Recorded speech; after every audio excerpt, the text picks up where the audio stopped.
Namaskar. Welcome to this much delayed session, which is to be the concluding session of the summation of all the videos which I have made so far. Um, I must point out, I thought I will not record and upload this given the present situation in India and in most parts of the world, the disturbed scenario. There is much that I have to record or talk about with the current scenario and its link with my book, and it is substantial.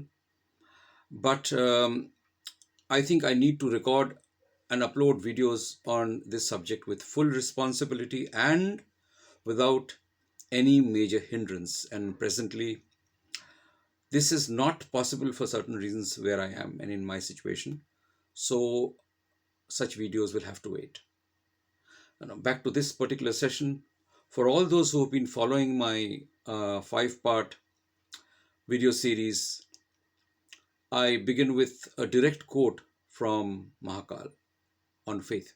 He asks, if faith needs evidence, is it still faith? And he answers, to those who believe, no explanation is necessary. To those who don't believe, no explanation is possible. The problem is, how does such belief come about? You can read about it in my book, but for now, it is essentially at the level of experience, your individual experience. In the book, rationalist Leela Biswas, my main protagonist, she doesn't quite come to terms with what her brother Bharat Biswas says about his encounters with Bhagwanji, or what the beliefs he has drawn from them. But at the same time, she remains true to her own belief in the Mahakaal she met in the forest and later, because this happens at the level of her individual experience. Now, a few readers have seem to have missed out what happened to Leela Biswas at the very end of the book. Did she live or did she die? Now, which dimensions take over awareness when a person could be experiencing a near-death state? Will he or she pull through? Read the ending carefully and Mahakaal's last words in the entire book, Jago Ma. What does this mean? These two words have multiple layers. Ma, what a wonderful expression. And yet a few readers wanted me to spell it out in mundane terms. I repeat, all these aspects, including the ending of my book, they belong to the paranormal or supernatural aspects of Bhagwanji, not normal, not natural. It is basically far easier to deal with the rational approach to the Subhas Bose Bhagwanji story. This makes immediate sense, and it connects easily with readers and their sensibilities. On the other hand, you must remember that words are limited. They don't and they can't really convey the super sensory or supernatural expressions. It can only give you a hint. What you read or hear is processed by the 5 senses and therefore is prismatic. So the immediate impact of the spoken or written word about the paranormal is essentially always limited and highly subjective. That's why some people may find these talks on the paranormal dimension of Bhagwanji not as clear-cut and appealing as the logical approach. No matter how many great spiritual speakers or books you may have heard or read about, it makes no real difference not until you yourself have experienced something inside you, little bit also, which springs from even beyond the subconscious. And it's like this: before each one of us passes away, if you have glimpsed that reality or experienced that awakening in your consciousness even once, then you have encountered Mahakaal, Bhagwanji, Subhas Bose in his essential avatar. What you have heard in this very brief 5-part series or read in my book is now stored in your subconscious like a seed. It doesn't matter if you couldn't make full logical sense of it. At a time when it is right for each of you differently, This seed will sprout, of this I assure you. And these same words and the book will come back to you suddenly with the clearest meaning. This book has drawn up the bare outlines of an omnipresent entity called Mahakaal, who was often a very far cry, very removed from the Subhash Bose of pre 1945. This was a person who advocated total freedom for each individual and minimum interference from the state, mind you, provided the individual had trained himself or herself completely in self-discipline and for living responsibly with nature. No reservations, no state interference in the economy, except that in Mahakal's world, the state could invoke the death penalty in the initial years for the smallest offense to establish rule of law and to protect the vulnerable people. There were to be small startups which also doubled as a second line of internal defense. This is a person who condemned communism despite having been sheltered by Stalin in the USSR, as he said, and by Mao Zedong in China, because he really experienced the fatal flaws therein the hard way. He claimed that he worked for India's interest all along while living in these communist nations, playing a dangerous double role. He denounced every other political organization or their affiliates in India as untouchables. This I must emphasize, and this list is long. He repeatedly said that no one can demand an explanation for him today.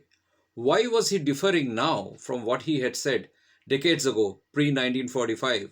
Why had he changed so radically? He said that he had learnt from bitter experience and he had incorporated all those lessons of life into a unique model of living, unique model for living, for which he left only a scattered outline. Metamorphosis. This was his oft repeated word. He had changed immeasurably. You can just imagine in what kind of a new society would citizens even think of voluntarily contributing much of their earnings to the state. Like, I earn 30K and I give 28K to the state voluntarily, not even being forced to do it. Who would do it? Anywhere in the world of today, where I, me, myself at any cost reign supreme, such a concept would be seen as a pipe dream, as a hallucination. In this context, I would like to give you a small hint about my future promised session. There are not so hidden powers today who are associated with the present extraordinary situation, who are driving the sweeping changes across the world. Their favorite quote for the future is, "You will own almost nothing, yet you will be happy." Is this the same as what Mahakaal said or meant, what I quoted? Is this voluntary? No, right?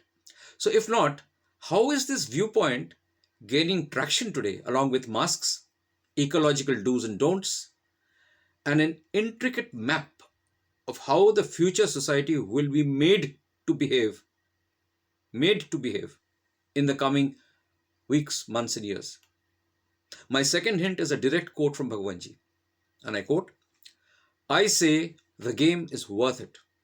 It is a game the like of which the world has not witnessed for the last 1,000 years. Meticulously schemed and drawn up piece by piece, rehearsed in action again and again, and perfected with utmost patience and care. Yes, dear one, the game is worth this Narmed." Quote closed. Narmed meaning human sacrifice. So now let's look around. Do these words connect with the emerging situation in the world today, in India? Also, whatever is happening now has every sign that it has been meticulously schemed and tested before being released upon us, maybe by other entities, but you can see the planning.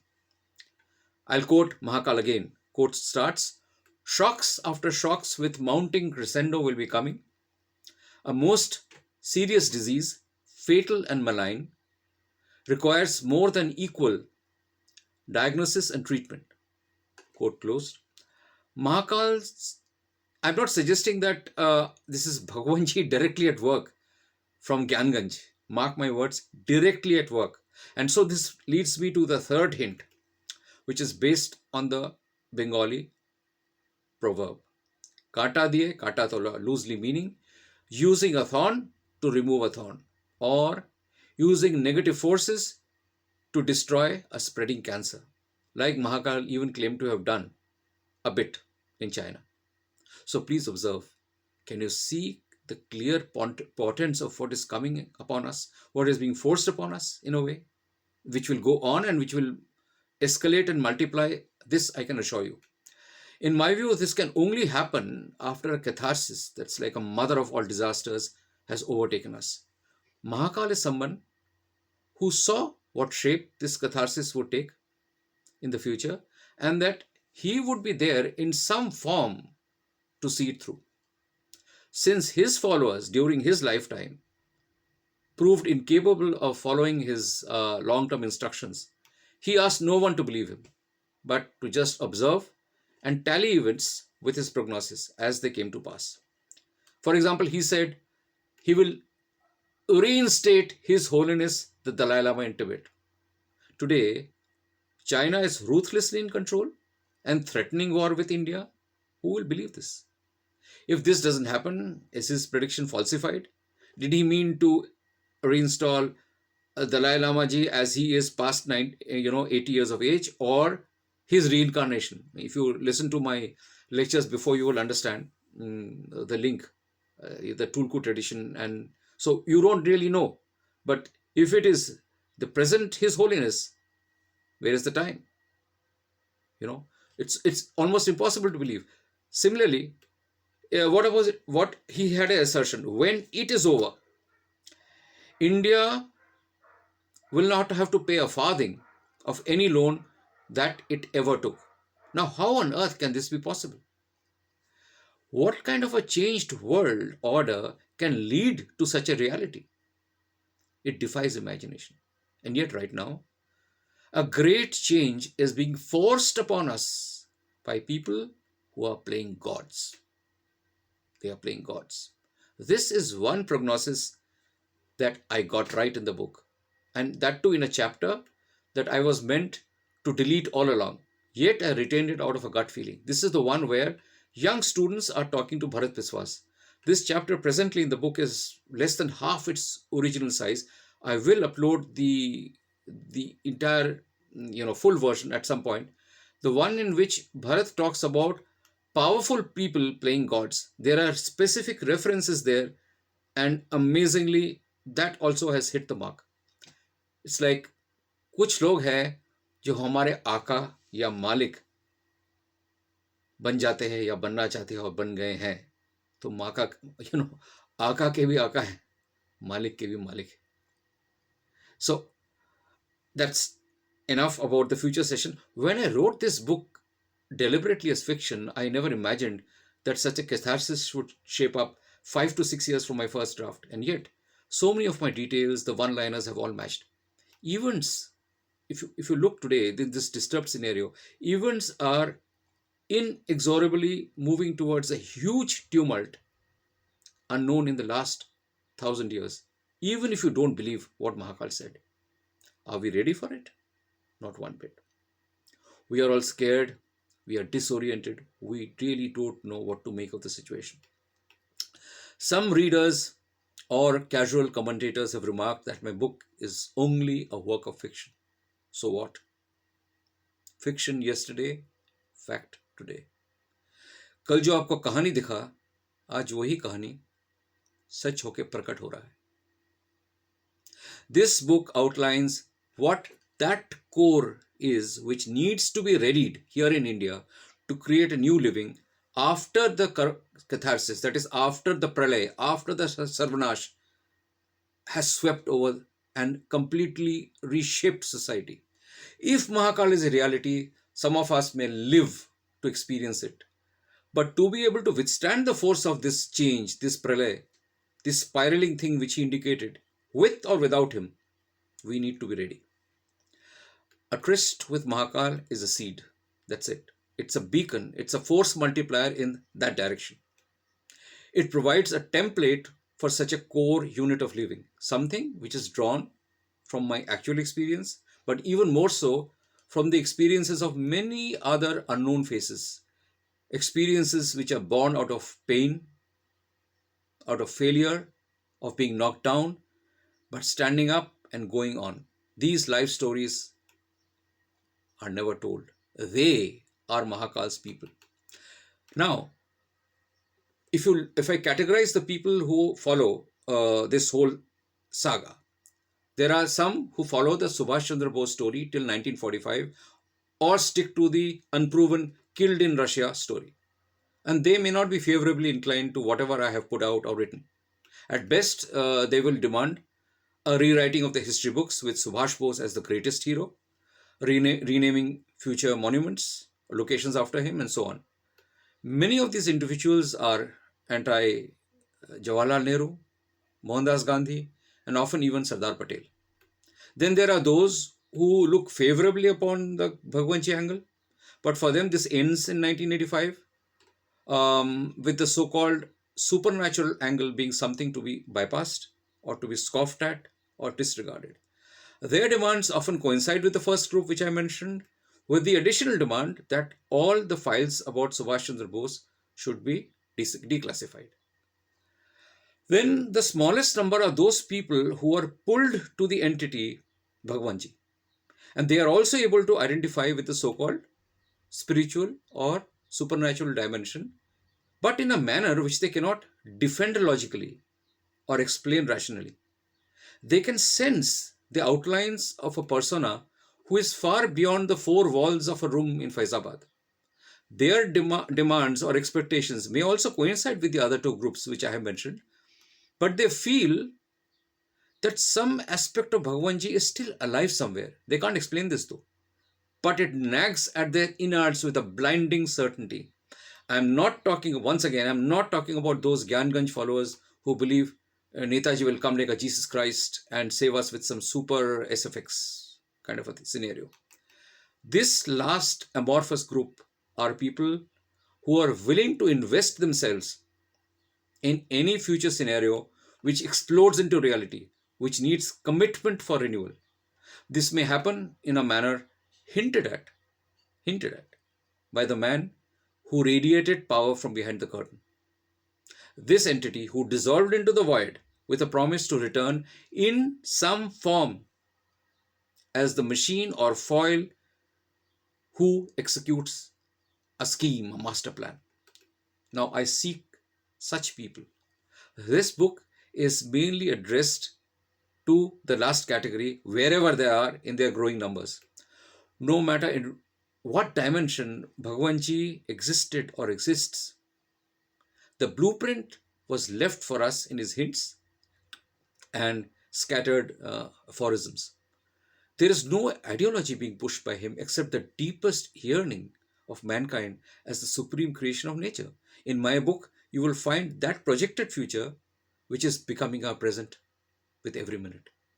For those who dispute my words and claim that Mahakaal never said this or never said that, I have no intention whatsoever of spoon feeding them with his exact quotes. They will need to read, in my opinion, Oi Mohamana Washe or the English translation, Hail to the Magnanimous One, where you will find many more direct quotes from Mahakaal or in his name by his double. Doesn't matter. If so many of you can read Conundrum, which is 834 pages, at least make an extra effort and read the original words of the man, though it makes very difficult reading. Because these words, when you hear or when you read them there, it's like you are establishing a direct link between the man who said it and you. Just let it go into your consciousness. Like same way as I talked about my book, it is that seed which will work. There are many people who are wedded to the ideas expressed by Subhash Bose pre-1945. I think by all means these works must be read. But if any of you believe that Bhagwanji, Mahakaal, Santji was Subhash Chandra Bose, then it is 100% imperative to know what he became till his last known public record, at least till 1985. That is the matured persona. So from an Indian pilgrim to the Mahakaal of Oi Mahamanavashe, you will see that transition. So to quote Sri Aurobindo on this subject, to me, the ultimate value of a man is to be measured not by what he says, nor even by what he does, but what he becomes. The success of my book actually has just flown from an act of grace in some way. That's all I can say. Till now, there has been no official publicity drive, no plugging of any kind, no Facebook promotional buttons. It's just about reaching out to a few people to let them know that a book just exists of this kind. That's all. That it exists. I was never looking for, um, nor expecting a huge number of readers for such a futuristic work today. Nor was I interested in gathering a flock of faithfuls to cater to on YouTube or Facebook. My target had been just 100 committed people who have read and imbibed the essence in the book and who are prepared to do something when the time comes. This number has long been achieved. When we are at some sort of gasping point, I trust that these core people will spread the message to many others. You don't even have to mention my name. No, really. Just the main import of the book. At that time, as the pralay or the catharsis closes in, perhaps the details of one of these future setups which I have mentioned will reach those who care to be the change. Now, it's time to say goodbye. I wrote at the outset in November 2019 that I will step away once this limited aim has been achieved.